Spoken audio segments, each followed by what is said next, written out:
Details చూద్దాం. టూరిస్టులకు రాష్ట్రంలో చారిత్రక కట్టడాలు చూపించడానికి ప్రభుత్వం ప్రత్యేక కార్యాచరణ రూపొందించిందన్నారు మంత్రి జూపల్లి కృష్ణారావు. తెలంగాణలో పర్యటించడానికి, ఇక్కడి సాంస్కృతిక సాంప్రదాయాలు తెలుసుకోవడానికి around the world in magnet పుస్తకం ఎంతగానో ఉపయోగపడుతుందన్నారు జూపల్లి. హైదరాబాద్ హైటెక్స్ లో ట్రావెనియా ఫెస్ట్ ను ఘనంగా నిర్వహించారు. ఈ కార్యక్రమానికి తెలంగాణ పర్యాటక శాఖ మంత్రి జూపల్లి కృష్ణారావు ముఖ్య అతిథిగా పాల్గొన్నారు. ఆంటోనీ విబిందాస్ విదేశీ దుగ్గర్ రచించిన around the world in magnets అనే పుస్తకాన్ని విడుదల చేశారు అతిథులు. ఈ సందర్భంగా వివిధ క్రీడలలో విజేతలుగా నిలిచిన విద్యార్థులకు బహుమతులను అందజేశారు.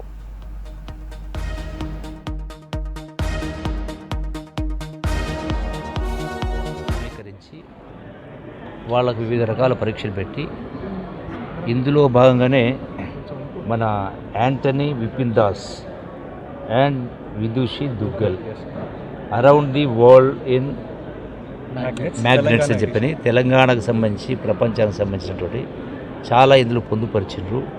అంటే ఎవరెవరైతే ఇక్కడ వెళ్ళి చూడలేనటువంటి వాళ్ళు దీన్ని బట్టి తెలుసుకోవచ్చు.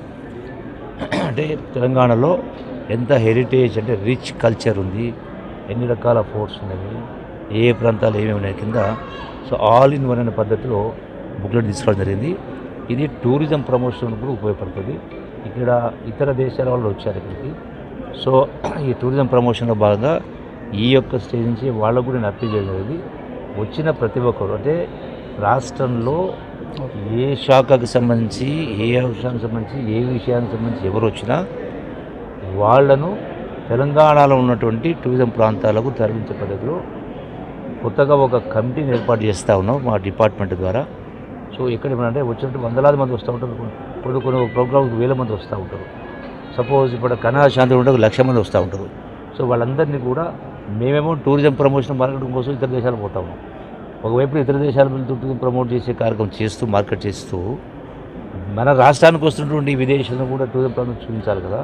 సో దానిపైన ప్రత్యేకంగా కార్యాచరణ రూపొందించే కార్యక్రమం చేసి వచ్చిన ప్రతి ఒక్కరు కూడా పుట్టిగా ఎయిర్పోర్ట్కి వెళ్ళి వచ్చేసి మళ్ళీ ఎయిర్పోర్ట్ ఇమ్మీడియట్ వెళ్ళిపోకుండా వాళ్ళను వివిధ ప్రాంతాలు తీసుకొచ్చి మన గ్రామీణ ప్రాంతాలలో వివిధ ప్రాంతాలు ఉన్నటువంటి గొప్ప ఉన్నటువంటి యొక్క కట్టడాలు, నిర్మాణాలు, హెరిటేజ్ బిల్డింగ్స్, ఫారెస్ట్ రకాలు వీటన్నింటినీ చూసే ప్రయత్నం చేస్తారు. కాంగ్రెస్ ప్రభుత్వం వీఆర్ఏలకు ఇచ్చిన మాట ప్రకారం జీవో నెంబర్ 81ని వెంటనే అమలు చేయాలని డిమాండ్ చేశారు వీఆర్ఏ సంఘం నేతలు. గత కేసీఆర్ ప్రభుత్వం వీఆర్ఏలను రెగ్యులర్ చేస్తూ కారుణ్య నియామకాలకు అనుమతి ఇస్తూ జీవో 81, 85 జారీ చేసిందన్నారు. కానీ తమకు పోస్టింగ్లు దక్కలేదన్నారు.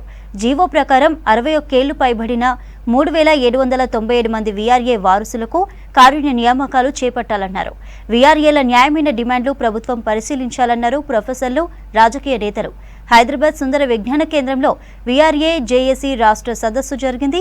ఈ సదస్సులో ఎమ్మెల్సీ కోదండరాం, ప్రొఫెసర్ హరగోపాల్, జాతీయ బీసీ నాయకులు ఆర్ కృష్ణయ్య, తెలంగాణ ఉద్యోగుల జేఏసీ చైర్మన్ లచ్చిరెడ్డి, టీఆర్ఈఎస్ఏ అధ్యక్షులు రవీందర్ రెడ్డితో పాటు వీఆర్ఏ జేఏసీ నేతలు పాల్గొన్నారు.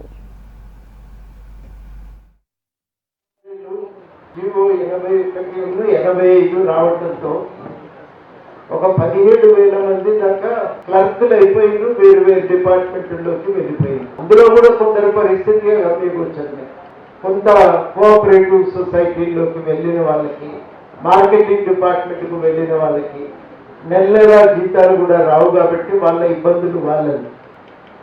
ఆ పరిస్థితి అట్లా ఉంటే మీ దాంట్లో ఉన్న సుమారు 4,000 మంది మిమ్మల్ని ఏమో అప్పుడు 55 ఏళ్ళు దాటిన వాళ్ళు అంతే కదా సార్, 55 ఏళ్ళు దాటిన వాళ్ళని అటు వీఆర్ఏగా మార్చలేదు, గవర్నమెంట్లో క్లర్క్గా మీకు పోస్టింగ్ ఇవ్వలేదు. ఇక్కడ మిమ్మల్ని వీఆర్ఏగా కొనసాగిస్తామని ప్రత్యేకంగా ఉత్తర్వులు కూడా ఇవ్వలేదు. త్రిశల్ పుస్తకంలో ఏలాడి తీసి వదిలిపెట్టింది. ఏమవుతుంది అనేది వారికి అర్థం కాకుండా వదిలిపెట్టింది. గ్రామ స్థాయిలో ఒక పాలనా వ్యవస్థ ఎలా ఉండాలి, ఆ పాలనా వ్యవస్థ ప్రజలకు అందుబాటులో ఉండేటువంటి వ్యవస్థ ఎలా ఉండాలి అనేది మనము ఆలోచించవలసి ఉంది. దాంట్లో భాగంగా మీరు మీ తల్లిదండ్రులు నిర్వహించిన పాత్ర ఏదైతుందో ఆ పాత్ర కూడా తప్పకుండా అక్కడ గ్రామ స్థాయిలో కూడా కావాలి పనిచేయడానికి. అదైతే అవసరమే, దాని కాదనడానికి లేదు. కనుక అది ఎప్పుడైతే అవసరం ఉందో ప్రభుత్వము ఒక జీవో ఇష్యూ చేసింది. కనుక 16,000 మందిని ఏదో అడ్జస్ట్ చేశారు. కానీ మీరు 3,800 మంది దాకా మిగిలారు. దాంట్లో ఉంది కెపాసిటీ టైంలో అబ్జార్బ్ చేయాలని కూడా ప్రస్తావన ఉంది జీవోలు. ఇవాళ మనం ప్రభుత్వాన్ని అడుగుతున్నది ఏమిటంటే ఈ 3,500 3,800 మంది ఎవరైతే మీరంతా ఉన్నారో వీళ్ళకు కూడా మీరు అవకాశం కల్పించండి అని మనం ఒక డిమాండ్ పెట్టాం. అది ప్రభుత్వం తీసుకున్న నిర్ణయాన్ని అమలు చేయమని మనం అడుగుతున్నాం. మీరు ప్రధానమైన డిమాండ్ 2. ఒకటి దాదాపు 3,700 మందికి స్కేల్ ఇవ్వాలి. రెండవది వారసులు దాదాపు 16,000-17,000 మంది వారసులకు ఉద్యోగాలు ఇవ్వాలి. ఇది 2 డిమాండ్లు న్యాయమైనవి, తప్పనిసరి. మేమందరం మీ పక్షాన నిలబడి ముఖ్యమంత్రి గారు మీ డిమాండ్ల మీద సానుకూలంగా ఉన్నారు. ఆయన స్టేట్మెంట్ చూస్తుంటే అర్థమవుతుంది. రెవెన్యూ వ్యవస్థను బలోపేతం చేయాలి. గ్రామీణ వ్యవస్థ పటిష్టం కావాలంటే ముఖ్యంగా రెవెన్యూ వ్యవస్థ పటిష్టం కావాలి. రెవెన్యూ వ్యవస్థను పాలకులు ముఖ్యమంత్రులు మారినప్పుడల్లా దాన్ని పదార్థంగా చేశారు. మీ పాత్ర ఊళ్ళో చాలా వీఆర్ఏలు కీలకమైనటువంటి నాయకులు, ముఖ్యమంత్రులు, పాలకులు తమ బ్రాండ్ కోసం వ్యవస్థనంతా చిన్నా భిన్నం చేసిపోయారు. ఈ వ్యవస్థను మళ్ళా పటిష్టం చేయాలని ముఖ్యమంత్రి గారు కూడా సిద్ధంగా ఉన్నారు. ఆయన మాటల్లో, ఆయన ట్వీట్లో అనిపిస్తుంది. ముఖ్యమంత్రి గారికి చెప్తే ఇదే రకం, చేసే రకం, వినడమే కాదు చేసే రకం కూడా ఆయనతో మాట్లాడి మీకు డిమాండ్ న్యాయమైనటువంటివి అని చెప్పి నచ్చజెప్పి తీసుకొస్తారు. కార్తీక పౌర్ణమి సందర్భంగా గ్రేటర్ హైదరాబాద్లోని శివాలయాలు భక్తులతో కోలాహలంగా మారాయి. ఉదయం 4 గంటల నుంచే శంకరుడికి అభిషేకాలు చేస్తున్నారు. ఆలయాల్లో కార్తీక దీపాలు వెలిగించి కోరికలు కోరుకుంటున్నారు భక్తులు. దీంతో శివాలయాలు శివనామ స్మరణతో మారుమ్రోగాయి. కార్తీక దీపాల వెలుగులో ప్రత్యేకంగా కనిపిస్తున్నాయి ఆలయాలు.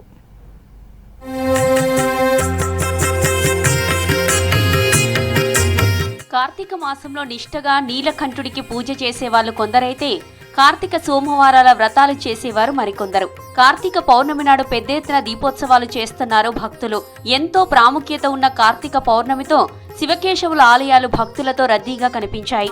కార్తీక దీపాలు వెలిగించడంతో పాటు దీపదానాలు, కార్తీక పురాణం చేసేవారితో సిటీలో శివాలయాలు సందడిగా మారాయి.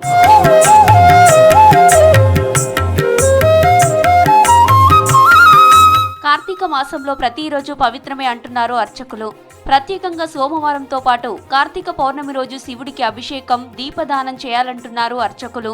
కార్తీక పౌర్ణమి సందర్భంగా ఉదయం నుంచే అభిషేకాలు చేస్తున్నారు భక్తులు.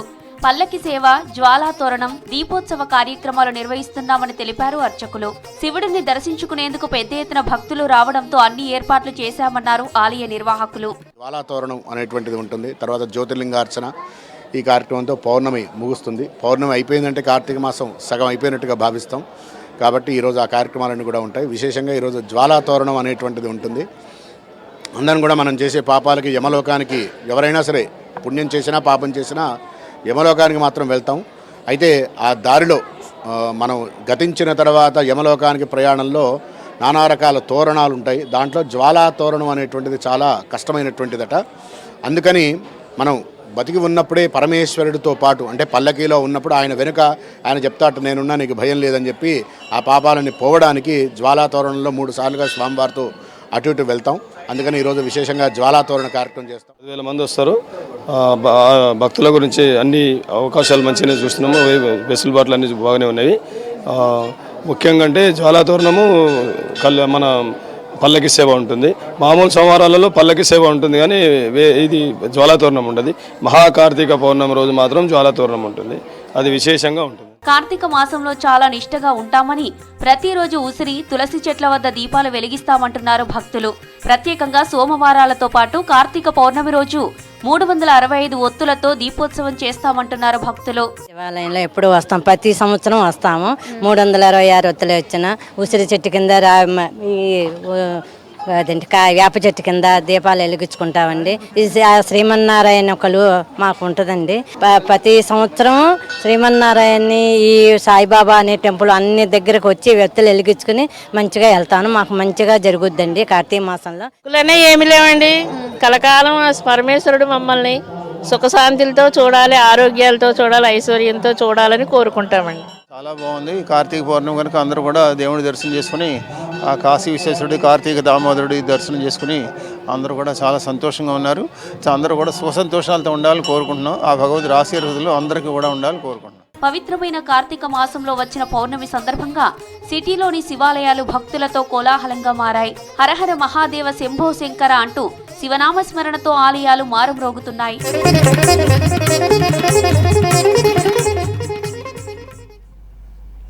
రంగారెడ్డి జిల్లా సన్ సిటీలో జ్వాలాయోగ లక్ష్మీ నరసింహస్వామి దేవాలయానికి భక్తులు పోటెత్తారు. కార్తీక పౌర్ణమి సందర్భంగా దేవాలయం భక్తులతో కిటకిటలాడింది.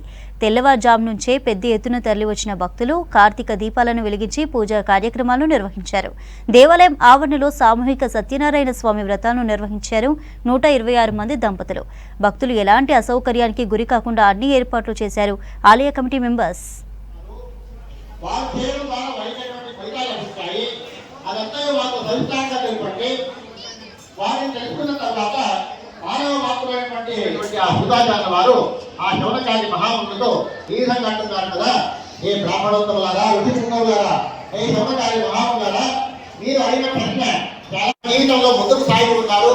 అదంతా తమిళనాడులోని తిరునల్వేలికి చెందిన డాంకీ ప్యాలెస్ సంస్థ తమను మోసం చేసిందని ఆవేదన వ్యక్తం చేశారు బాధిత రైతులు. సౌత్ ఇండియాలోని 4 రాష్ట్రాలకు చెందిన రైతులు మోసపోయారని తెలిపారు. ఏడాదిన్నర నుంచి పోరాటం చేస్తున్నామని తెలంగాణ రైతులు తెలిపారు. 2 గంటల ట్రైనింగ్కు 50,000 తీసుకున్నారని, ఫామ్ కోసం 5 లక్షలు కట్టామన్నారు. దేశంలో డాంకీ మిల్క్ వ్యాపారం చేయడానికి ఎలాంటి అనుమతులు లేవన్నారు. 18 నెలల నుంచి పాల డబ్బులు ఇవ్వడం లేదన్నారు. తెలుగు రాష్ట్రాల ప్రభుత్వాలు చర్యలు తీసుకోవాలని కోరుతున్నారు రైతులు.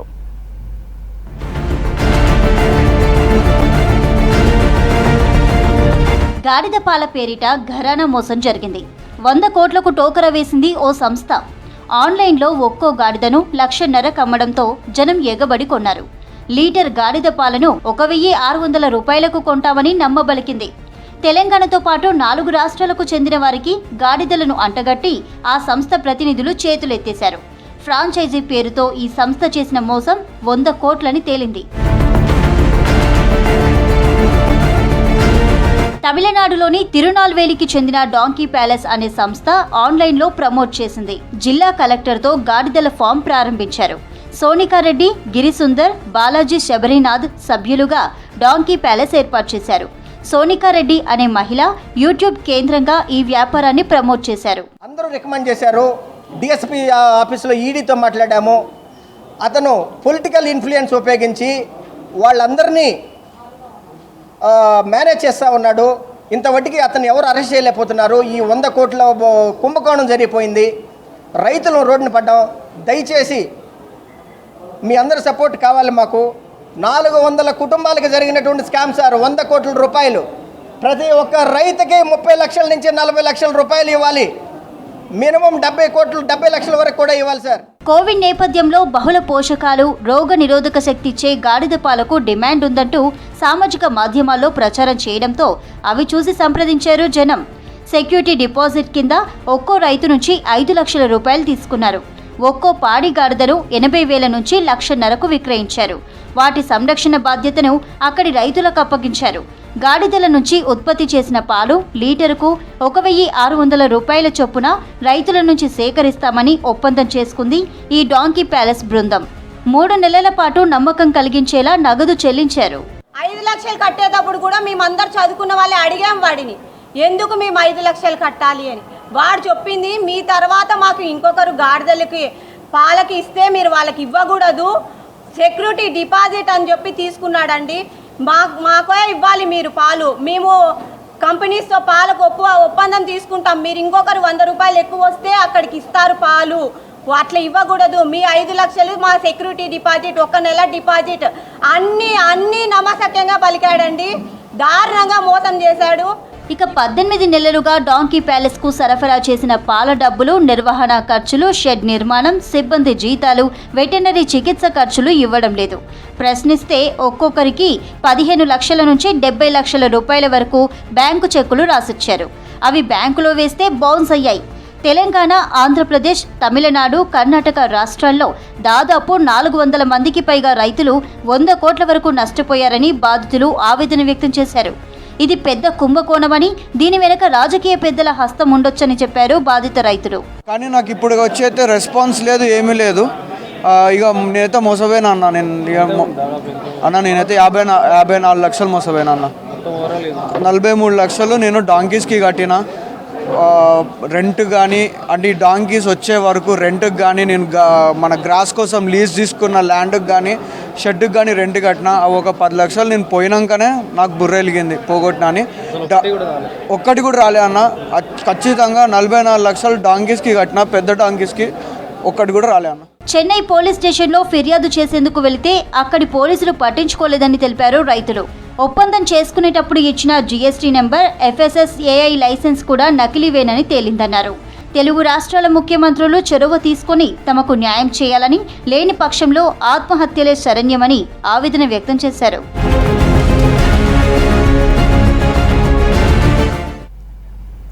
జీహెచ్ఎంసీ పరిధిలో ఇప్పటి వరకు 27.74% సర్వే పూర్తయిందని తెలిపారు అధికారులు. 6,94,281 ఇండ్లలో వివరాలు సేకరించామన్నారు. సర్వే పూర్తయిన ఫామ్స్ను స్ట్రాంగ్ రూమ్స్లో భద్రపరిచారు అధికారులు. సర్వే డీటెయిల్స్ను ఆన్లైన్లో అప్లోడ్ చేస్తామని తెలిపారు.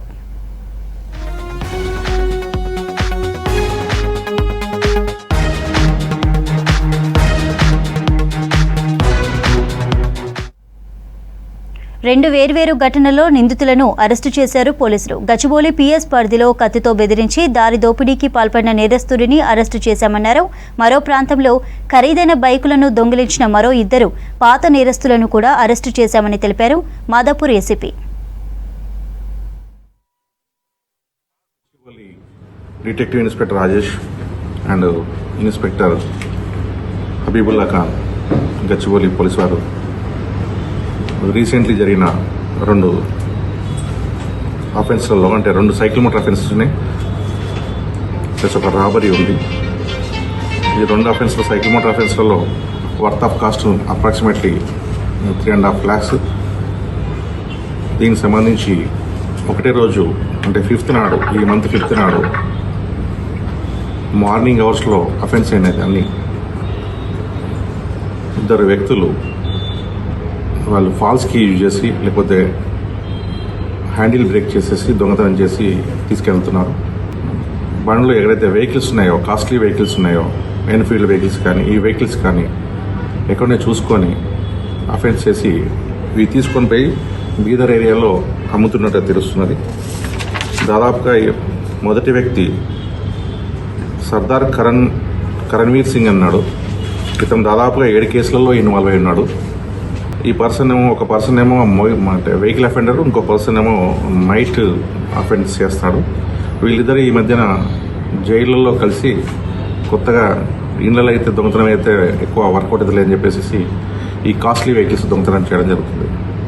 CCTV కెమెరాస్ ఏవైతున్నాయో వాటితోని, ప్లస్ మాకున్న ఇన్ఫార్మర్స్ ఎవరైతున్నారో వారితోని కోఆర్డినేషన్ చేసుకుంటూ ఇలా 2 వ్యక్తులు ఉన్నారు. ఆ 2 వ్యక్తులలో ఒక వ్యక్తిని అరెస్ట్ చేయడం జరిగింది. ఆ పర్సన్ దగ్గర నుంచి వెళ్ళి మొబైల్ ఫోన్స్, సిల్వర్ యాంక్లెట్స్ ఉన్నాయి, బ్రాస్లెట్ ఉంది, అలాగే 2 మొబైల్ ఫోన్స్ ఉన్నాయి. క్యాష్ వర్త్ ఆఫ్ ఆ గోల్డ్ ఏదైతుందో అమ్మేసినాడు. అతని దగ్గర ఇంటాక్ట్గా 25,000 వర్త్ ఆఫ్ క్యాష్ కూడా రికవర్ చేయడం జరిగింది. అలాగే వీళ్ళు అఫెన్స్లో యూజ్ చేసిన స్కూటీని కూడా దీన్ని రికవర్ చేయడం జరిగింది. వీళ్ళ మీద, అతని మీద PD యాక్ట్కు ప్లస్ ఆర్గనైజ్డ్ క్రైమ్ కింద వాళ్ళను ప్రపోజల్స్ ప్లాన్ చేస్తున్నాము. ఆర్టీసీ డ్రైవర్లు ట్రాఫిక్ నిబంధనలు పాటించాలన్నారు north zone traffic ACP Shankar Raju. JBSలో చెంగిచెర్ల డిపోకు చెందిన ఆర్టీసీ డ్రైవర్లకు ట్రాఫిక్పై అవగాహన కల్పించారు. ఈ సందర్భంగా రోడ్డు ప్రమాదాలు నివారణ అనే అంశంపై పవర్ పాయింట్ ప్రజెంటేషన్ ఇచ్చారు.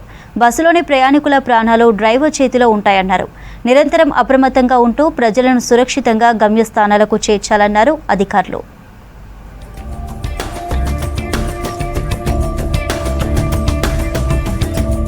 హైదరాబాద్ కామిక్ కాన్ 2024 ప్రారంభమైంది. గేమింగ్, పాప్ కల్చర్ ప్రేమికులకు మంచి అనుభవాన్ని ఇచ్చేందుకు సిద్ధమైంది. ఇవాల్టి నుంచి ఈ నెల 17 వరకు ఈ కార్యక్రమం జరుగుతుందని నిర్వాహకులు తెలిపారు. వీకెండ్లో ప్రజలు రావాలని కోరుతున్నారు నిర్వాహకులు.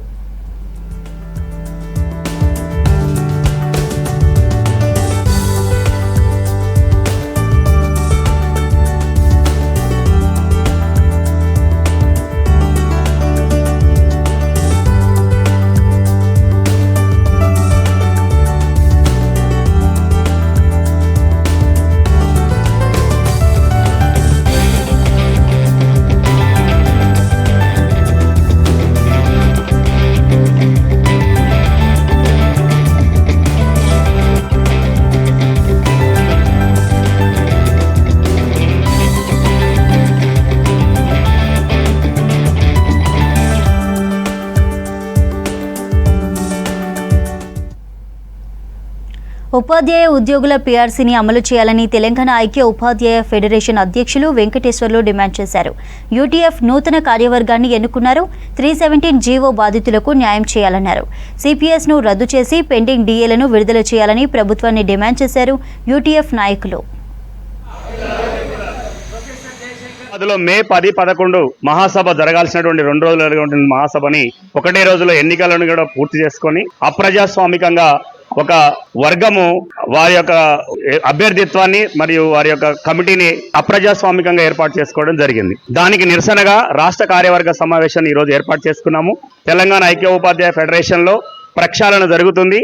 ఈ ప్రక్షాళనకు అనుకూలంగా మేము ఈరోజు అసలు సిసలైనటువంటి టీయూటీఎఫ్ రాష్ట్ర కమిటీని ఏర్పాటు చేసుకుంటున్నాము. ఆ కమిటీలో ఏర్పడినటువంటి అధ్యక్ష ప్రధాన కార్యదర్శులు మరియు ఆ కార్యవర్గ సభ్యులందరూ కూడా ఈ రోజు నుంచే తెలంగాణ ఐక్య ఉపాధ్యాయ ఫెడరేషన్ కార్యక్రమాలలో నిమగ్నమై సంఘాన్ని ముందుకు తీసుకుపోవడానికి సంసిద్ధులమై ఉన్నాము. అసలు సిసలైన తెలంగాణ ఏర్పాటులో మేము ఉన్నాము. ఇక్కడే తెలంగాణ ఐక్య ఉపాధ్యాయ ఫెడరేషన్ ఏర్పాటు చేయడం జరిగింది. ఇక్కడే దేశవ్యాప్తంగా కార్తీక పౌర్ణమి వేడుకలు ఘనంగా జరిగాయి. గ్రేటర్ హైదరాబాద్లోనూ సంబరాలు చేసుకున్నారు భక్తులు. బండ్లగూడ జాగీర్ మున్సిపల్ కార్పొరేషన్ పరిధిలో మహిళలు ప్రత్యేక పూజలు నిర్వహించారు. పూజల అనంతరం ఇండ్ల ముంగిట పిల్లలు పెద్దలు క్రాకర్స్ కాల్చి ఆనందించారు.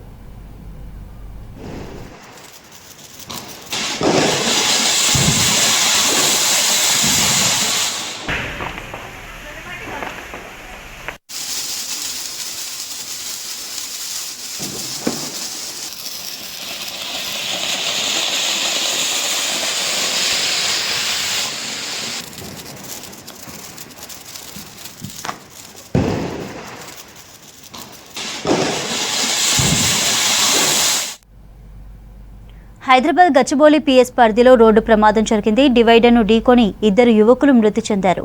త్రిబుల్ చౌరస్తా నుంచి విప్రో సర్కిల్ మార్గంలో స్పీడ్గా వెళ్తున్న బైక్ అదుపు తప్పి డివైడర్ను ఢీకొనడంతో ప్రమాదం జరిగింది.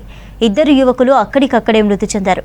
మృతులు వైజాగ్కు చెందిన దేవరకుమార్, గాజుల రామారంలో ఉంటున్న వెంకన్నగా గుర్తించారు పోలీసులు. కేసు నమోదు చేసి దర్యాప్తు చేస్తున్నారు పోలీసులు.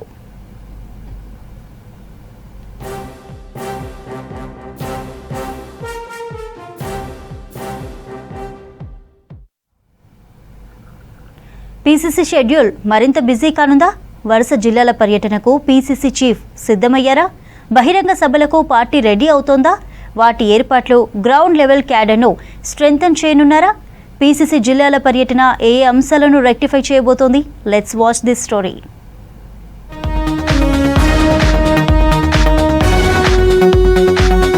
పీసీసీ చీఫ్ మహేష్ కుమార్ గౌడ్ జిల్లాల పర్యటనకు సిద్ధమవుతున్నారు.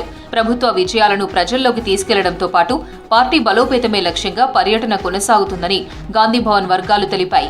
ఈ పర్యటన తర్వాత పార్టీ ఎదుర్కొంటున్న సమస్యలు, పాత కొత్త నాయకుల మధ్య ఇబ్బందులు కొలిక్కి వస్తాయని పార్టీ నేతలు చెబుతున్నారు. జిల్లాల పర్యటనకు సంబంధించి రూట్ మ్యాప్ సైతం సిద్ధం చేసినట్లు సమాచారం. 9.5 ప్రతిపక్షంలో ఉండి గెలిచి పాలనా పగ్గాలు చేపట్టి సంవత్సరం కావస్తోంది. ప్రభుత్వ పథకాలను ప్రజల్లోకి తీసుకెళ్లేందుకు పలు కార్యక్రమాలను రూపొందించాలని హస్తం పార్టీ నిర్ణయించింది. పీసీసీ చీఫ్ జిల్లాల పర్యటనలో పార్టీ పరంగా తీసుకోవాల్సిన కార్యక్రమాలపై జిల్లా నేతలకు దిశానిర్దేశం చేయనున్నట్లు సమాచారం. ప్రతిపక్షాలు కాంగ్రెస్ పై చేస్తున్న అబద్ధపు ప్రచారాలను తిప్పికొట్టడమే ఈ పర్యటన ముఖ్య ఉద్దేశమని తెలుస్తోంది. రాష్ట్రంలో ప్రభుత్వం ఏర్పాటైన తర్వాత పలువురు బీఆర్ఎస్ ఎమ్మెల్యేలు కాంగ్రెస్ పార్టీలో చేరారు. ఆ ఎమ్మెల్యేలతో పాటు పలువురు స్థానిక నాయకులు, కార్యకర్తలు సైతం కాంగ్రెస్ పార్టీలోకి వచ్చారు. దీంతో పలు నియోజకవర్గాల్లో కొత్త, పాత నేతల మధ్య సమన్వయం కొరవడింది. దీంతో పలువురు నాయకుల మధ్య ఆధిపత్య పోరు కొనసాగుతోంది. పీసీసీ చీఫ్ జిల్లాల పర్యటనలో ఈ అంశంపై ప్రత్యేక దృష్టి పెట్టనున్నట్లు సమాచారం. ఇబ్బంది పడుతున్న నేతలను పిలిచి వారితో ప్రత్యేకంగా మాట్లాడి నాయకుల మధ్య సయోధ్య కుదిరించాలని పీసీసీ చీఫ్ భావిస్తున్నారని సమాచారం.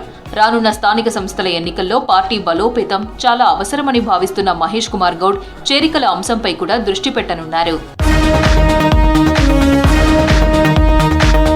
జిల్లాల పర్యటనకు వెళ్లే సమయంలో ఆయా జిల్లాల మంత్రులు, ఇన్ఛార్జ్ మంత్రి, డీసీసీ అధ్యక్షులు, కార్పొరేషన్ చైర్మన్లు, ఎమ్మెల్యేలు, ఎమ్మెల్సీలు, ఎంపీలు, తప్పకుండా అందుబాటులో ఉండాలని గాంధీ భవన్ నుంచి నేతలకు ఇన్ఫర్మేషన్ పంపినట్లు సమాచారం. శనివారం నుంచి మొదలు కానున్న పర్యటనలో మొదట వరంగల్ జిల్లా పర్యటన ఉంటుందని పీసీసీ వర్గాలు తెలిపాయి. మంత్రి శ్రీధర్ బాబు, పొన్నం ప్రభాకర్, సీఎం సలహాదారు వేం నరేందర్ రెడ్డి తదితరులు పాల్గొననున్నారు. తర్వాత ఈ నెల 18న సంగారెడ్డి జిల్లా పర్యటనకు పీసీసీ చీఫ్ వెళ్తారు. ఇక మిగతా జిల్లాల పర్యటన తేదీలను త్వరలోనే ప్రకటిస్తామని కాంగ్రెస్ నేతలు తెలిపారు. తొలి విడతలో వరంగల్, కరీంనగర్, మహబూబ్ నగర్ పర్యటనలు ఉంటాయి. ఇక డిసెంబర్ 4 లేదా 5న భారీ బహిరంగ సభ ఏర్పాటు చేయాలని కాంగ్రెస్ భావిస్తోంది. తర్వాత మిగతా జిల్లాల పర్యటనలు కూడా ఉంటాయని కాంగ్రెస్ నేతలు చెబుతున్నారు. పార్టీ కొన్ని అంశాల్లో ఇబ్బందులు ఎదుర్కొంటున్నట్లు గుర్తించామని, అలాంటి సమస్యల పరిష్కారానికి పీసీసీ అధ్యక్షుడి జిల్లాల పర్యటన ఉపయోగపడుతుందన్న అభిప్రాయాన్ని వ్యక్తం చేస్తున్నారు హస్తం నేతలు. సిటీలోని కొన్ని ఫుట్ ఓవర్ బ్రిడ్జ్లు నిరుపయోగంగా మారాయి. లిఫ్టులు, ఎస్కలేటర్ల మెయింటెనెన్స్ లేక పనిచేయడం లేదు. కొన్ని చెత్తా చెదారంతో నిండిపోయి ఉన్నాయి. కొంతమంది నిరాశ్రయులు అక్కడే పడుకోవడంతో ఎఫ్ఓబీలను వాడడం లేదు సిటీ జనం. దీంతో ఫుట్ ఓవర్ బ్రిడ్జ్ల మెయింటెనెన్స్ ప్రైవేట్ ఏజెన్సీలకు ఇవ్వడానికి టెండర్లను ఆహ్వానించింది జీఎంసీ.